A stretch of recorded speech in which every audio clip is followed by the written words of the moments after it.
জীৱনত খুব সুদূৰ প্ৰসাৰী প্ৰভাৱ পেলায়। কলিৰ প্ৰভাৱৰ পৰা আমিবোৰ মুক্ত হ'ব লাগে। কলি মলৰ প্ৰভাৱত এইটো এটা কথা ঠিক, বহুতে ক'ব খোজে তেতিয়াহ'লে কলিৰ যুগ বেয়া নেকি? নহয়, আটাইতকৈ শ্ৰেষ্ঠ যুগ। কলিক প্ৰশংসে জ্ঞানী সমাজে, সত্য যুগে কৰি ধ্যান সমাধি, ত্ৰেতাৰ যুগে যোগ্য আৰাধি, দাপৰে পুঁজি নানা ভাৱে, কলিত কীৰ্তনে সি গতি পাব। ইমান সহজ লভ্য ব্যৱস্থাৰ দ্বাৰা কলিৰ যুগত ভগৱান প্ৰাপ্তি হ'ব পাৰি। কোনো ধৰণৰ কঠোৰ ব্ৰত পালন কৰাৰ প্ৰয়োজন নাই, খুব ধৰণৰ কঠোৰ যজ্ঞ আদি কৰাৰ প্ৰয়োজন নাই, কষ্টসাধ্য তীৰ্থ ভ্ৰমণৰো প্ৰয়োজন নাই।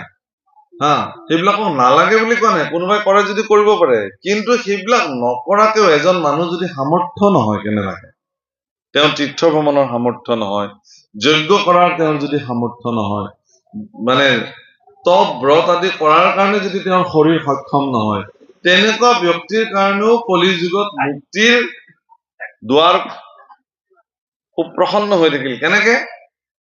কেৱল কীৰ্তন, ঈশ্বৰ গুণ কীৰ্তন। বোলে কি কৈছে? বোলে কহন্তা থাকিলে আপুনিও শুনে, শুনন্তা থাকিলে গাৱে, একলেও স্মৰে যিটো হৰিনাম সিহিকে মোক্ষ পায়। কোনোবাৰ যদি আজি বোলে মই সুবিধা পাইছো, আপোনালোকে শুনিছে, মই কৈছো, বা আজি আপোনালোকে শুনা সুবিধা পাইছে কাৰণে শ্ৰৱণ কৰিছে, যদি কহোতাও নাই, শুনোতাও নাই, অকলে হলেও স্মৰণ কৰক, তেওঁৱে মোক্ষ প্ৰাপ্তি হ'ব। গতিকে যুগৰ ভিতৰত কলি যুগ শ্ৰেষ্ঠ এইকাৰণে যে ইয়াত কেৱল আৰু কেৱল কৃষ্ণ কীৰ্তন কৰিলে ভগৱানক প্ৰাপ্তি হ'ব পাৰে। ভগৱানে এনেকেই ইয়াত ধন্য নৰতনু ভাল, ধন্য ধন্য ভাৰত ভৰি। এইটো কলিৰ যুগত চাৰিটা, ইয়াৰে শেষৰ ফালে মহাপুৰুষে লিখিছে চাৰিটা কাৰণত ধন্য বুলি কৈছে। এক কলি যুগ, দুই নৰতনু, তিনি ভাৰত বৰিশ, চাৰি হৰিনাম। এই চাৰিটাৰ সংযোগ যদি কাৰোবাৰ জীৱনত প্ৰাপ্তি হৈছে, তেতিয়াহ'লে তেওঁ ধন্য। আমি কলিৰ যুগত জন্ম হৈছো, ভাৰতবৰ্ষত জন্ম হৈছো, মনুষ্য তনু পাইছো, ঠিকে আছে, ইমানখিনি লাগে, কিন্তু হৰি নভজিলো। মনুষ্য হৈয়া ভাই হৰি নভজিলা, অৱশ্য হৈবা ভাই তৰু তৃণশিলা। তৰু তৃণশিলা হ'ব লাগিব, মনুষ্য হৰি ভজিবই লাগিব, বাধ্য।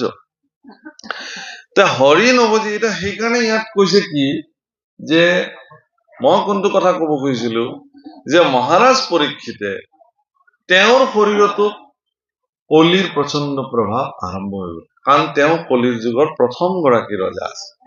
ইতিমধ্যে দাপৰ যুগৰ সমাপ্তি ঘটিছে, ভগৱান বৈকুণ্ঠ প্ৰয়াণ কৰিছে, পঞ্চ পাণ্ডৱে কলিৰ প্ৰচণ্ড প্ৰভাৱ দেখি ভয়াৰ্ত হৈ তেওঁলোকে স্বৰ্গাৰোহণ কৰিছে, বনলৈ গমন কৰিছে, আৰু পৰীক্ষিতে দেখিছে যে তেওঁ ৰাজ্য চলাওঁতে